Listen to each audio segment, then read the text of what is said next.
할렐루야! 주님의 이름을 찬양합니다. 흔히 정치인들에게 많이 듣는 말 중에 나는 자리에 연연하지 않습니다 라는 말이 있습니다. 물론 이 말을 듣는 사람들 중에는 정말로 그 사람들이 자리에 연연하지 않는다라고 다들 그렇게 생각할 수 있는 분들도 계시겠지만, 대부분의 사람들은 그분들의 이야기를 들으면서 고지 듣지는 않습니다. 왜냐하면요, 그 자리에 오르기 위해서 정말 치열하게 노력하고 애쓰고 그랬기 때문입니다. 그렇기 때문에 사람들은 자리에 연연하게 되고 그 자리를 차지하기 위해서 애쓰는 것이죠. 당연히 그 자리, 그 직위가 주는 이익들이 많기 때문입니다. 이 말, 나는 자리에 연연하지 않습니다 라는 이 말도 사실은 누군가가 그 자리를 도전했거나 또는 사직을 종용받는 그런 자리에서 주로 하는 말이기 때문입니다. 만약 다른 사람들을 대신해서 십자가를 지거나 앞에서 총을 맞아야 하는 일을 자원하는 사람이 있다면 그 사람들도 이런 말을 할까요? 앞에서 누군가를 대신해서 희생하는 자리에 나가는 사람이라면 아마도 이런 말은 하지 않을 것입니다. 저는 자리에 연연하지 않습니다. 왜냐하면 사실은 아무도 십자가를 지고 싶은 사람은 없기 때문이죠. 아무도 다른 사람을 위해서 희생하고 싶지는 않기 때문인 것입니다. 교회에는 일꾼이 많이 필요합니다. 우리 교회도 마찬가지입니다. 제가 처음 이 교회에 왔을 때 70 중반 되시는 권사님들이 대부분이셨습니다. 70대 이상 되신 분들도 훨씬 많았고요. 그때 한 100여 명 정도 남아 계셨는데, 그때 그 자리에서 끝까지 교회를 지키고 남아주시고 아무도 없는 그곳에서 새벽을 지키시며 기도하셨던 분들이었습니다. 그리고 그 후에도 지금도 계속해서 교회를 섬겨주고 계십니다. 교회가 조금씩 회복되어 가면서 구역을 편성하게 되었습니다. 당시에도 2교구도 비슷했지만 저는 1교구를 담당했기 때문에 저희 1교구에는 대부분 구역장님들이 나이가 많으셨습니다. 본인도 70 중반이신데 90 먹은 구역원들을 맡으셔서 정말 눈물로 기쁨으로 그렇게 섬겨주셨던 그런 분이 있는가 하면은요, 차도 없고 무릎도 아픈데 버스 타고 다니시면서 구역원들을 챙기셨던 그런 분도 계셨습니다. 그 구역장님들과 주일 오후에 예배 끝나고 구역장 모임을 하고 구역장 교육을 할 때 제가 앞에 서면 참 마음이 너무너무 아팠었습니다. 너무 힘드신 분들이 교회를 위해서 헌신하시겠다고 그 몸 아프신데도 불구하고 열심히 구역원들을 섬기는 모습을 보면서 제가 너무 죄송하고 미안한 마음들이 많이 들었었습니다. 그러시면서도 말씀마다 아멘 하시면서 교회에 목사님이 계시다는 것만으로도 너무 행복하고 기쁘다, 즐겁다 말씀하셨던 그런 말씀들 때문에 저도 그때부터 지금까지 참 많은 은혜를 받고 도전을 받습니다. 그런 분들에게 구역장이라는 자리는 십자가입니다. 영광의 자리가 아니고요. 담임 목사님 오시고 2년 동안 봉사하시면 구역장을 은퇴하게 해주신다니까 그 무거운 십자가를 지고 계시다가 얼마나 소녀처럼 좋아하시던지, 안타깝게도 다시 또 몇 개월 연기되어서 그분들이 여전히 구역장으로 또 그렇게 섬기고 계십니다. 이런 사람들이 진정으로 자리에 연연하지 않는 그런 분들인 것이죠. 사람들에게 영광이 되고 칭찬을 받고 뭔가 이익이 되는 자리는 사실은 모든 사람들이 다 연연합니다. 그러나 고난당하고 힘든 자리, 자기의 것을 내어놓아야 하고 마음 아파야 하고 속상한 자리, 누군가에게는 그냥 있어만 줘도 너무 고맙고 감사한 그런 자리는 사실은 인기가 별로 없습니다. 오늘 말씀은 모세의 이야기입니다. 하나님께서 모세를 부르셨습니다. 저희는 모세 이야기를 너무도 잘 알고 있습니다. 하나님께서 40년 동안 왕궁에서 훈련시키셨고 또 그를 광야로 보내서 또 광야에서 40년 동안 아무도 없는 곳에서 아무것도 아닌 존재로 하나님께서 그를 훈련시키셨습니다. 그리고 이제 이스라엘 백성들과 함께 광야에 나가서 40년 동안을 또 광야에서 이스라엘 백성들을 인도했죠. 모세의 인생 속에 들어가 보지 않은 우리들이 생각할 때에 어쩌면 모세는 멋진 인생이다. 나도 저렇게 훌륭한 지도자가 되고 싶다. 나도 저런 사람 되고 싶다. 모세는 민족의 영웅이고 지도자이지 않겠는가라는 그런 생각을 혹시라도 쉽게 할 수 있을 것 같습니다. 하지만 정말 우리가 모세의 입장이 되어 본다면 정말 이스라엘을 책임지고 아무것도 없는 광야로 아이들과 여자들 빼고 가축들 빼고 남자들만 60만이나 되는 그렇게 많은 사람들을 이끌고, 정말 광야라고 하니까 조금 더 멋있어 보이지만 사실은 사막이죠. 사막으로 물도 없는 곳으로, 먹을 것도 없는 곳으로 그들을 끌고 나가는 그런 역할을 해야 한다고 한다면 정말 여러분들 같으면 하고 싶겠냐는 그런 말입니다. 제가 이 말씀을 준비하면서 곰곰이 생각해 보니 이거 함부로 얘기하면 안 되겠구나. 모세 같은 지도자가 되기를 원합니다 라는 이런 말은 참 함부로 하면 안 되겠구나 라는 그런 생각을 해보게 되었습니다. 제가 생각할 때 모세도 결국 사람이기에 그런 역할은, 그런 직책은 정말 맡고 싶지 않았을까 그 생각을 하게 되는 것이죠. 출애굽기 3장을 읽어보면 모세가 하나님 앞에 섰을 때 하나님이 그에게 내가 너를 보내겠다, 이스라엘 백성에게 너를 보내서 그들을 건져내고 그들을 이끌어서 가나안 땅에 들어가게 하겠다라는 말씀을 하실 때 모세의 반응이 이해가 갑니다. 보낼 자를 보내소서. 다른 사람, 더 훌륭한 사람 있을 것 같습니다. 저는 아닙니다 라고 얘기했던 그 말이 좀 이해가 가는 것이죠. 물론 고통받고 있는 이스라엘 백성들을 바라보면서 모세도 한때는 저들을 이끌어내야 되겠다, 본인이 아닐지는 몰라도요, 나도 이스라엘 백성인데 뭔가 역할을 해야 되지 않겠나 하는 그런 생각을 했던 적도 있었던 것 같습니다. 하지만 그 생각은 동족 이스라엘 사람들이 누가 너를 우리의 다스리는 자와 재판관으로 삼았느냐, 네가 애굽 사람을 죽인 것처럼 나도 죽이려느냐 라는 말을 들었을 때 이미 그 머릿속에서 다 사라져 버렸을 것입니다. 그리고 쫓겨가서 광야에서 40년 동안 살아갈 때에 내가 뭐라고, 나 같은 사람이 뭐라고, 나는 그냥 아무것도 아닌데, 그냥 광야에서 양떼나 몰면서 살아남기 위해서 사랑하지 않는 여자와 결혼을 하고 목숨 부지하기 위해서 내일 먹고 살 것을 위해서 사람들이 보이지 않는 곳을 피해서 광야를 전전하며 양떼들과만 살아갔던 모세의 인생을 바라보면 아무것도 아닌 자라는 것을, 그가 선택한 것을 깨닫게 되는 것입니다. 제가 왜 이 말씀을 드리냐면요, 모세가 하나님의 부르심을 받고 다시 애굽 땅에 돌아갈 때 그는 천사를, 하나님께서 보내신 천사에 의해서 죽임을 당하는 그런 위기에 놓였습니다. 하나님이 그를 붙드십니다.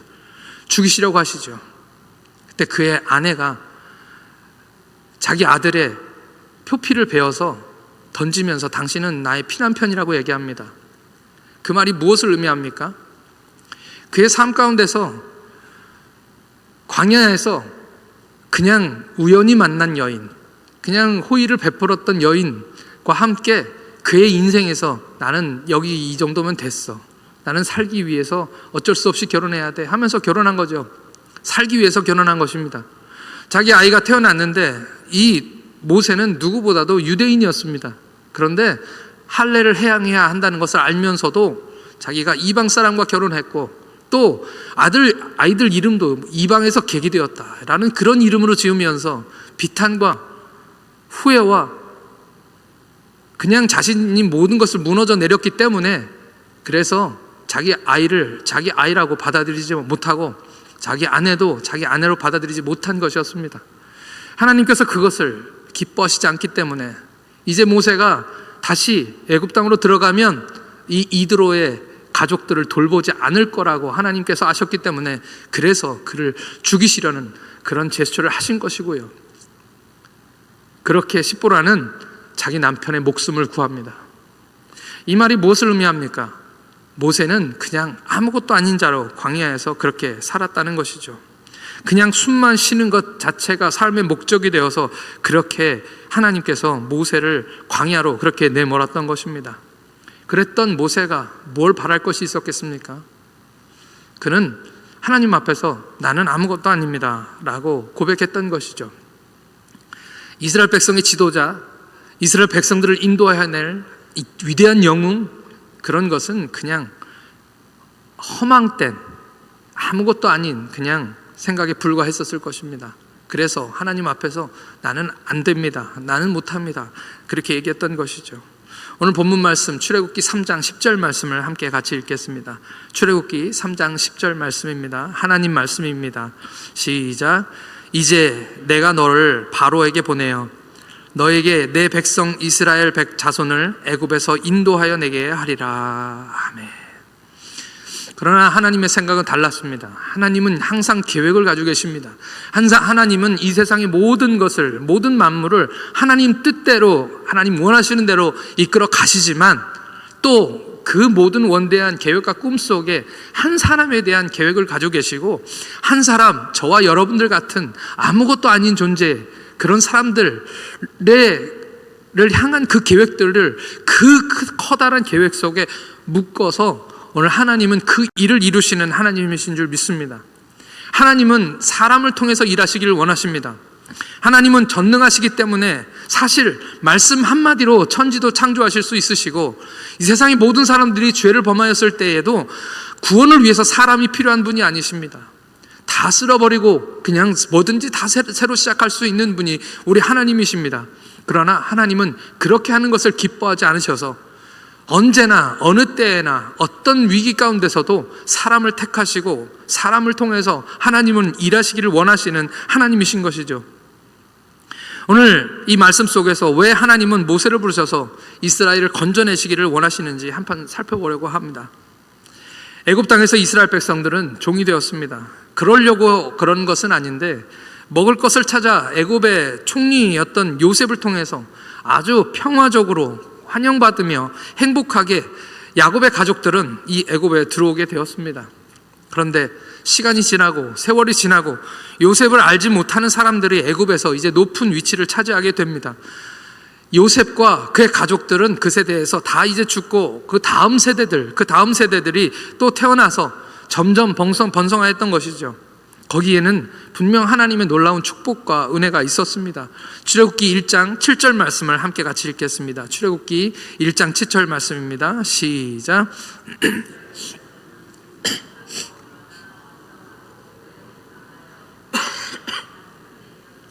아멘. 분명 이것은 하나님의 축복입니다. 가나안 땅에서뿐만 아니라 여기 애굽에서도 하나님은 이스라엘 백성들과 함께 계셨고, 야곱에게 주셨던 그 복, 야곱에게 약속하셨던 그 복을 여전히 그들에게 주시며 그들과 함께 하신다는 것을 그들에게 보여주신 것입니다. 그런데 일이 점점 이상하게 흘러가는 것입니다. 요셉을 알지 못하는 새 왕이 일어나더니 애굽을 다스리게 됩니다. 왕이 이스라엘 백성들을 보면서 무엇을 느꼈냐면 두려움을 느꼈습니다. 이것은 지극히 정치적인 선택입니다. 그가 백성에게 이르되 이 백성 이스라엘 자손이 우리보다 많고 강하도다. 자, 우리가 그들에 대하여 지혜롭게 하자. 두렵건대 그들이 더 많게 되면 전쟁이 일어날 때에 우리 대적과 합하여 우리와 싸우고 이 땅에서 나갈까 하노라. 이것이 그들의 생각이었고, 사실 이 말은 맞는 말입니다. 그것을 시작으로 하여서 이스라엘 백성들은 노예가 되고 점점 어렵게 되고 고통스러운 삶으로 이제 들어가게 된 것입니다. 무엇이 문제였을까요? 무엇이 문제였기에 이스라엘 백성들은 그냥 하나님께서 복 주셔서 그렇게 잘 살게 되었던 것 뿐인데 무엇이 문제였을까요? 사실 우리 인생이 그렇습니다. 모든 것이 잘 되는 것처럼 보일 때, 이럴 때 하나님이 나를 이렇게 사랑하시네, 와, 나와 함께 하시네, 하나님 찬양합니다, 하나님은 나의 복입니다, 이렇게 생각할 수 있지만 삶이 그렇게 쉽게 풀리는 것은 아닌 것 같습니다. 늘 어려움은 우리 삶 가운데 닥치고 힘든 일들은 예기치 않게 우리에게 찾아오는 것이죠. 그때 이스라엘 백성들은 하나님께 부르짖습니다. 그것이 출애굽기 3장 7절 말씀입니다. 출애굽기 3장 7절 말씀 같이 읽겠습니다. 시작. 여호와께서 이르시되 내가 애굽에 있는 내 백성의 고통을 분명히 보고 그들이 감독자로 말미암아 부르짖음을 듣고 그 근심을 알고. 이스라엘 백성들은 그들의 조상의 하나님을 알고 있었을 것입니다. 수세대가 흘렀지만 그럼에도 불구하고 그들은 하나님을 섬기는 백성들이 분명했습니다. 그렇지만 우리도 늘상 그렇듯이 삶이 풍요롭고 잘 살 때는 신앙이 나태해지고 믿음도 점점 연약해지고 희석되어지는 것을 우리가 보게 되는 것이죠. 성경에 자세히 나오지는 않으니까 알 수 없지만 애굽에 들어오고 나서 세대가 많이 지난 후에 그들 신앙이 어떻게 되었을지는 우리가 짐작할 수 있습니다. 출애굽기 1장에서 그들이 번창하고 그로 인해서 노예가 되는 과정이나 남자아이들을 나일강에 던져서 죽이라는 말하는 장면들이 다 1장에 나오는데요, 이스라엘 백성들은 하나님께 부르짖어 기도했다는 말은 나오지 않습니다. 그런데 방금 읽은 말씀 출애굽기 3장 7절을 읽어보면 이 애굽에 있는 내 백성의 고통을 분명히 보고 그들의 감독자로 말미암아 부르짖음을 듣고 그 근심을 알았다라고 오늘 성경에서 이야기하고 있습니다. 이것이 무엇을 말하고 있습니까? 1장에서는 그들이 하나님께 부르짖어서 기도했다는 말이 나오지 않습니다.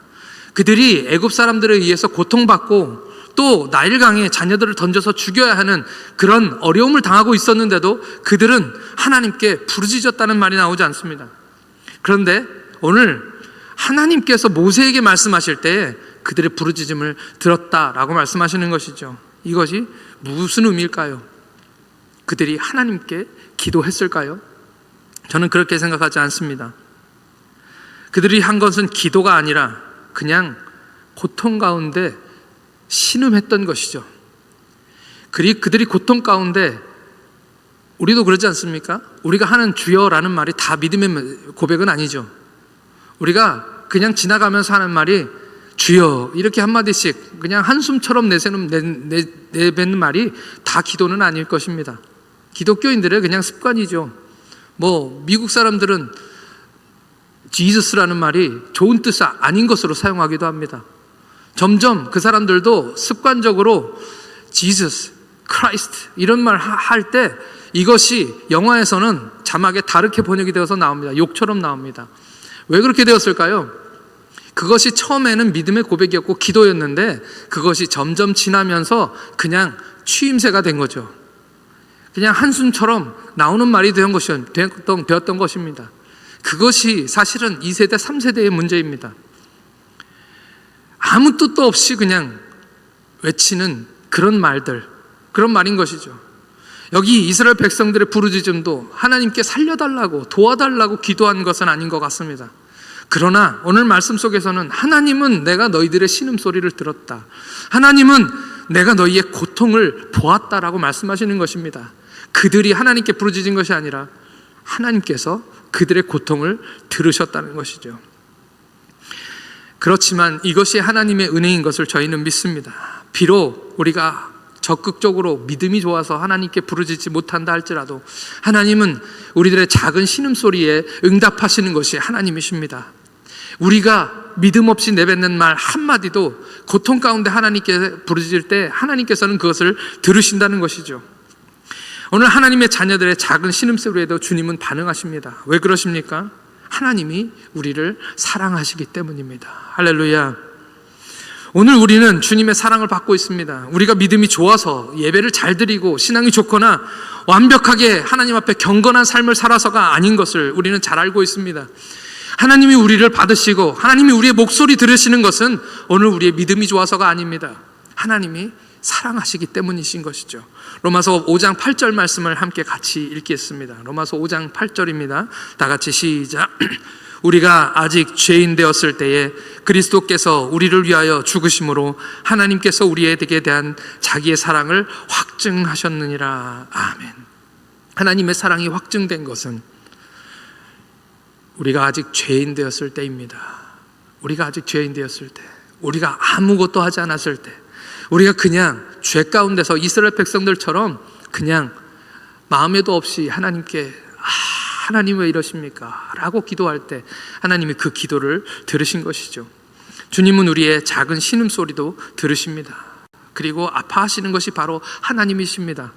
그것은 젖먹이 어미가 아기의 작은 뒤척임, 작은 숨소리에도 깜짝 놀라서 밤에도 몇 번씩 일어나 아이를 돌보는 것과 같은 것입니다.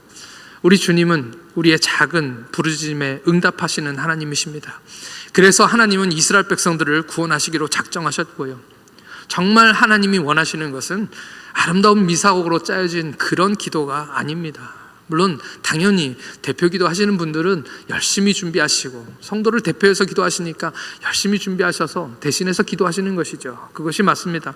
하지만 일상에서 우리가 하나님을 만날 때 정말 고통 가운데 부르짖는 기도는 아름다운 기도가 아닙니다. 하나님 도와주옵소서. 하나님 함께하여 주옵소서. 하나님 우리의 기도를 들어주시옵소서라고 얘기하는 영혼의 신음소리입니다. 저는 그 신음소리에 하나님께서 응답하시는 줄 믿습니다. 두 번째로 하나님이 모세를 부르시는 이유는 그들을 건져내시기 위함입니다. 오늘 말씀 3장 8절 말씀, 출애굽기 3장 8절 말씀 다 같이 함께 읽겠습니다. 시작. 내가 내려가서 그들을 애굽인의 손에서 건져내고 그들을 이 땅에서 인도하여 아름답고 광대한 땅, 젖과 꿀이 흐르는 땅, 곧 가나안 족속, 헷 족속, 아모리 족속, 브리스 족속, 히위 족속, 여부스 족속의 지방에 데려가려 하노라. 아멘. 오늘 말씀에 내가 내려가서 그들을 애굽의 손에서 건져내고 라고 말씀하고 있습니다. 건져내다. 이 말씀을 들으면 여러분들은 어떤 말씀이 떠오릅니까? 건져내다는 모세의 전체적인, 이 출애굽기의 전체적인 주제입니다. 모세의 이름의 뜻이 바로 건져내다라는 뜻이죠. 모세가 이 말씀을 들었을 때 모세에게 특별히 하나님께서 이 건져내다라는 말을 사용하시는 것입니다. 일부러. 왜 그렇습니까? 모세가 바로 건져냄 받은 자이기 때문입니다. 출애굽기 2장 10절 말씀 함께 같이 읽겠습니다. 출애굽기 2장 10절 말씀입니다. 시작.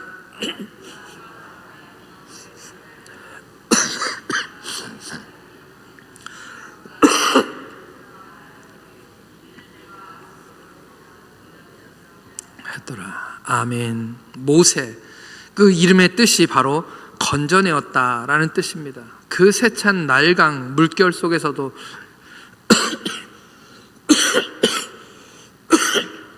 죄송합니다.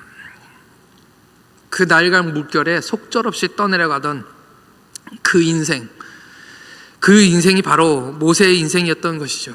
갈대를 엮어서 바구니를 만들고 물이 조금이라도 스며들지 못하도록 모세의 부모는 최선을 다해서 역청을 발라서 모세의 갈대 상자를 만들었습니다.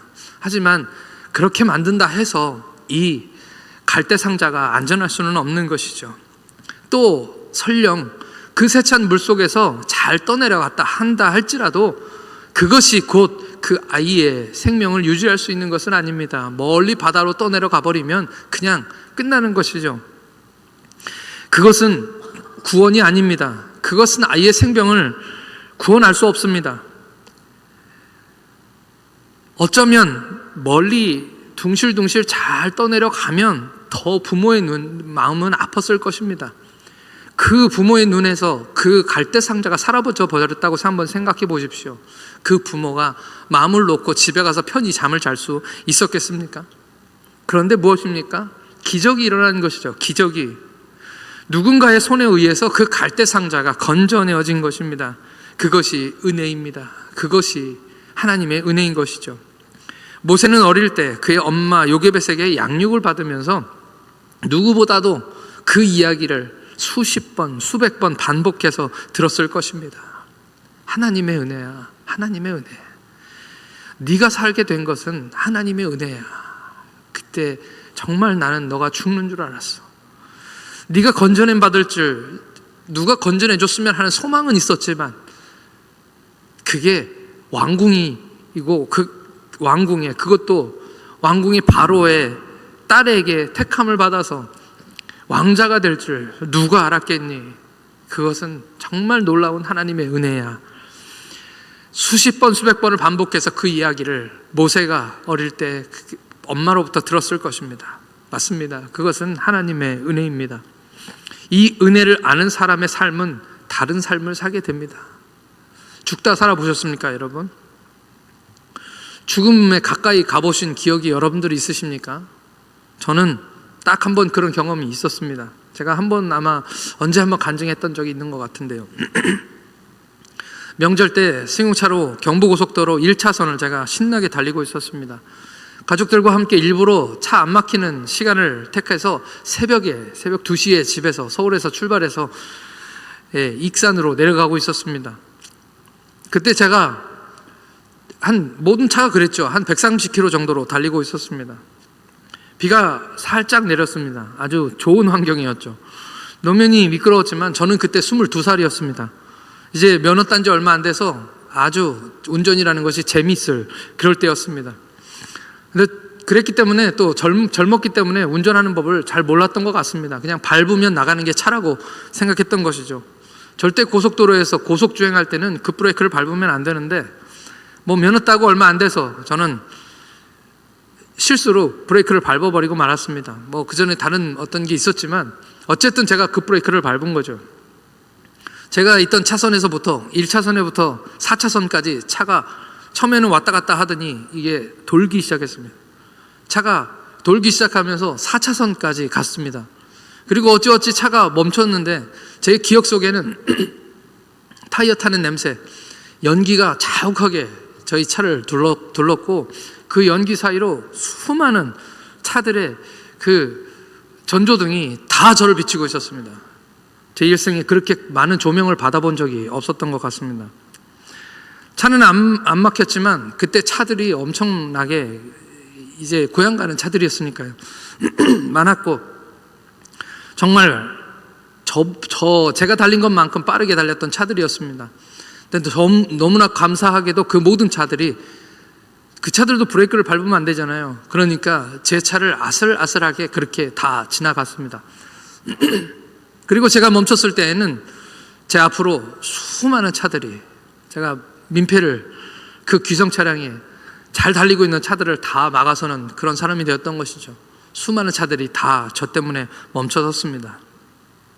그때가 제 인생에서 가장 제 죽음과 가까웠던 때였던 것 같습니다. 한동안 정신을 못 차리고 있었던 것 같고요. 제 뒤에 앉아 계시던 저희 어머니, 큰어머니, 그리고 작은 할머니 세 분 뒤에 계시고 저희 아버지가 옆자리에 앉으셨는데 차가 막 도는 상황에서 뒤에 두 분은 집사님, 권사님이었거든요. 저희 어머니는 집사님, 저희 그 작은 할머니는 권사님, 가운데 계시는 분은 천주교 다니시는 분이셨는데 우리 큰어머니, 그 위급한 상황에서 양쪽에 있는 집사님, 권사님이 손을 들고 주야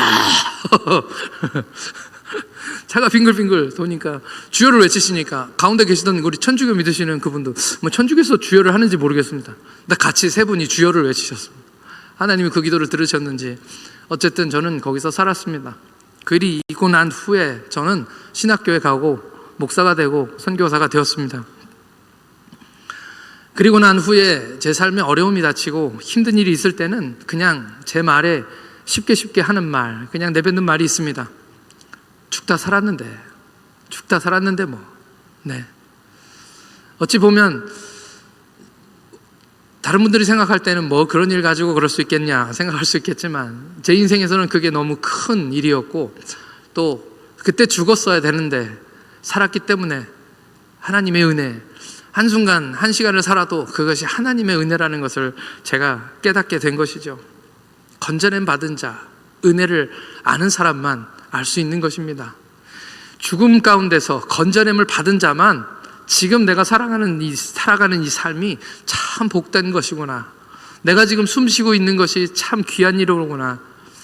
그 후로 저는 결혼을 하고 또 너무너무 귀한 아이들 3명까지 하나님께서 주셨습니다.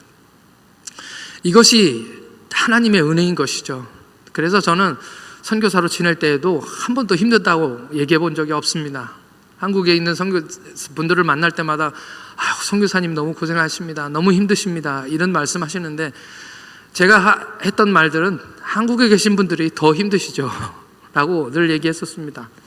우리 교회 와서도 마찬가지입니다. 성도님들이 목사님 고생하십니다. 힘드십니다. 라는 말 할 때 한 번도 저는 힘들다고 얘기한 적이 없습니다. 행복합니다. 즐겁습니다. 지금도 마찬가지입니다. 건져냄 받은 자, 구원받은 자, 그 사람, 그 은혜를 아는 사람들은 삶이 달라지고 그 사람들에게는 하루하루가 다 하나님 주신 선물이기 때문입니다. 건져냄 받은 자의 은혜가 있으시기를 축복합니다. 하나님이 모세에게 말씀하십니다. 내가 내려가서 애굽 사람, 이 애굽인들의 손에서 건져내리라. 하나님께서 모세에게 이 말씀 주실 때 하나님께서 모세야 내가 너를 건져내었다 라고 말씀하시는 것입니다. 하나님께서 건져내실 줄 믿습니다. 우리 삶에 크고 작은 문제들 가운데서 우리는 건져내실 줄 믿습니다. 그것이 하나님의 은혜이고 그것이 하나님의 속성입니다. 하나님은 하나님의 백성들을 건져내지 못하실 수가 없습니다. 하나님은 언제나 우리의 고통 소리를 들으시고 우리의 목소리를 드시고 우리에게 찾아오셔서 우리를 건져내시는 분이십니다. 우리 삶의 문제들 여전히 있습니다. 앞으로도 많은 문제들이 있을 것입니다. 그것만 문제가 아니고요. 우리 삶에서 내 속에서 일어나는 문제도 있습니다. 죄의 문제가 있고요. 아직도 믿음이 없는 문제, 이 문제도 있습니다. 맨날 넘어지고 맨날 쓰러지고 맨날 모든 문제들 속에서 시험이 올 때마다 신음하고 또 시험 들고 하는 그런 많은 문제들이 있습니다. 그 작은 신음소리에 하나님은 응답하실 줄 믿습니다. 건져내시는 하나님이심을 믿습니다. 마지막입니다. 오늘 8절 말씀을 읽어보니까요, 건져내시고 그들을 그 땅으로 인도하여 어디로 데려가신다고 말씀하십니까? 아름답고 광대한 땅, 젖과 꿀이 흐르는 땅, 거기까지는 좋은데요, 그 뒤로 가나안 땅, 가나안 족속, 헷 족속, 아모리 족속, 브리스 족속, 히위 족속, 여부스 족속, 일부러 하나님은 이 족속들, 7족속들의 이름을 하나씩 거론하시면서 이야기하기를 시작하시는 것입니다. 왜 하나님은 그들의 이름을 거론하시는 것일까요? 우리가 잘 아는 것처럼 많은 분들은 성경을 읽으면서 하나님은 왜 이렇게 무서워? 라고 얘기하시는 부분이 이 부분입니다. 하나님은 이스라엘 백성들이 가나안 땅에 들어가서 전쟁하도록 하시고 그 땅의 백성들을 몰아내게 하시고 그들 사람들과 싸워서 쫓아내게 하시려고 가나안 땅에 들어갔다고 생각하는 것이죠. 성경을 읽으면 그런 것처럼 느껴질 때가 있습니다. 왜 하나님은 전쟁하시는 하나님이시지? 라는 생각하시는 것이죠.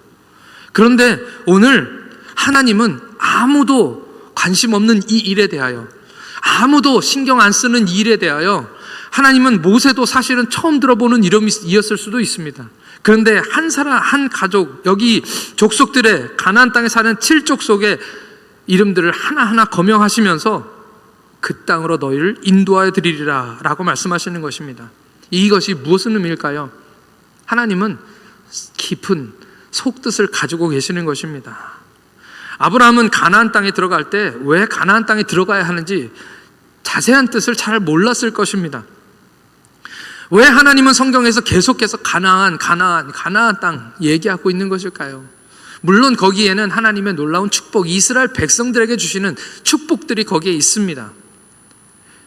당연히 젖과 꿀이 흐르는 땅을 인도하여 하나님의 나라, 하나님의 백성 삼으시겠다, 하나님 없으면 살 수 없는 하나님의 백성을 만드시겠다는 것이 하나님의 첫 번째 뜻입니다. 그렇지만 또 한 가지 뜻이 있는 것이죠.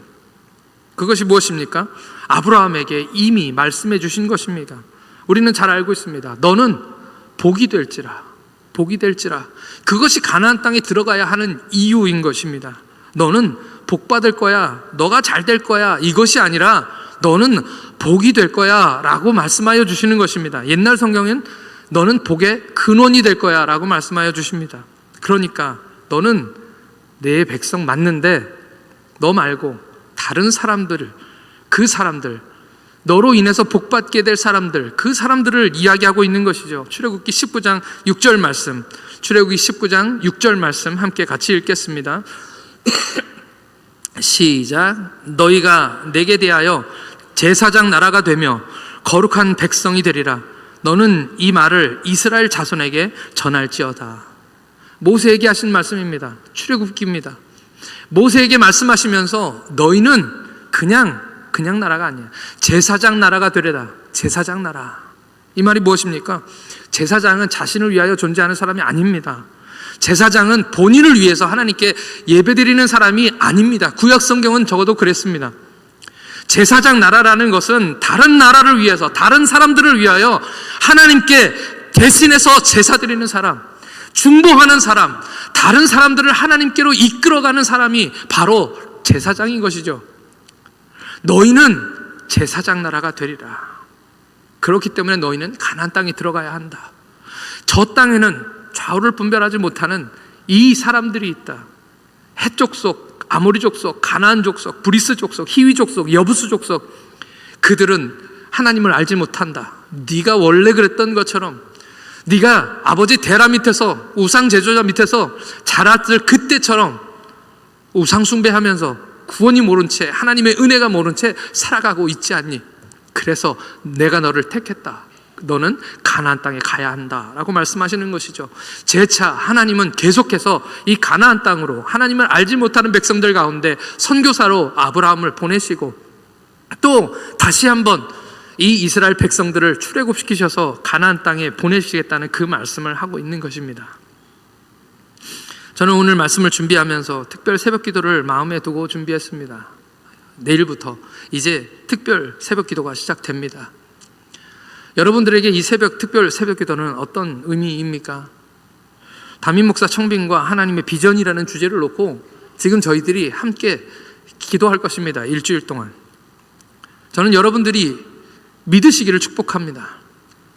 하나님께서 이 교회에 필요한 목사님을 보내시겠다 약속하시는 줄 믿습니다. 하나님이 보내주시지 아니하시면 안 됩니다. 하나님이 이 시대에 정말 저도 목사지만 제대로 된 목회자를 찾는 것이 참 어려운 시대 가운데 살아가고 있습니다. 제가 안산에 담임 목사 청빙 설교를 하러 갔었습니다. 갔다가 떨어졌죠. 다들 아시는 줄 압니다. 갔는데 그 교회도 마찬가지로 어떤 교회 어떤 성도가 목사님 모시는데 기도 안 하고 성도를 모시겠습니까? 목사님 한 분 모시면 다른 분, 이상한 분이 오시면 얼마나 성도들이 고생하고 어렵습니까? 그렇기 때문에 성도들은 정말 뜨겁게 기도하면서 목사님을 모시고 싶은 거죠. 그런데 그 교회도 2012년에 원로 목사님이 은퇴를 하셨는데 3년 후에 목사님 담임 목사 청빙해서 3년 후에 또 청빙을 합니다. 그 3년 후에 또 청빙을 합니다. 그 3년 후에 또 청빙을 하고 이번에 또 청빙했습니다. 아마 저하고 2명이 마지막에 올라갔다가 저는 떨어지고 그분이 됐으니까, 제가 기도하는 것은 그 교회가 다시 청빙하지 않았으면 좋겠습니다. 제가 가서 보니까 그 성도들이 그 12년 동안에 그 교회에서 얼마나 마음이 피폐하고 얼마나 많은 성도들이 교회를 떠났는지, 이것은 제가 되고 안 되고의 문제가 아니라 하나님의 교회의 문제인 것이죠. 그래서 이번 특별 새벽 기도는 여러분들과 저에게는 아주 중요한 새벽 기도입니다. 약속하신 대로 하나님께서 이 교회에 맞는 목사님, 여러분들이 좋아할 만한 목사님 말고요, 하나님이 기뻐하시는, 하나님이 원하시는 목회자가 오시기를 위해서 여러분들 기도하시고 그 기도를 하나님이 분명히 들으실 거라는 것을 여러분들이 믿으시기를 축복합니다. 우리 시온성교회는 이전에도 많은 어려움들이 있었다고 제가 들었습니다. 그러나 하나님께서 다시 이렇게 세워주셨습니다. 그것은 분명히 하나님의 뜻이 이 가운데 있다라는 것이죠. 하나님은 필요 없는 것을 두시는 분이 아닙니다. 필요 없다면 무너뜨리시고 없애버렸을 것입니다. 그런데 하나님께서 여러분들을 이곳에 두시고 계속해서 기도하게 하신 이유는 여러분들에게도 목적이 있지만 이 교회를 통해서 구원받을 많은 백성들, 많은 사람들, 7 족속들, 아직도 우상 숭배하고 죽어가는 이 지역 일대에, 평택과 안정리에 많은 죽어가는 영혼들을 구원하라는 구원의 사명이 이 교회 가운데 있기 때문인 것이죠. 저는 그 사명을 여러분들이 잘 깨닫고 감당하시는 여러분들 되시기를 축복합니다. 하나님께서 분명 이 교회에 축복하시고 기도하실 것입니다. 모세를 불러서 내가 너를 불러서 이스라엘 백성들을 건져내고 내가 이스라엘 백성들을 가나안 땅으로 이끌고 들어가겠다라는 말씀을 주실 때에 그들은 자기들이 기도하는지도 몰랐지만 하나님께 부르짖었습니다. 부지 중에 하나님께 부르짖었습니다. 저는 여러분들은 부지 중에 부르짖는 것이 아니라 하나님께 정말 안타까움으로 기도하시는 여러분들 되시길 축복합니다.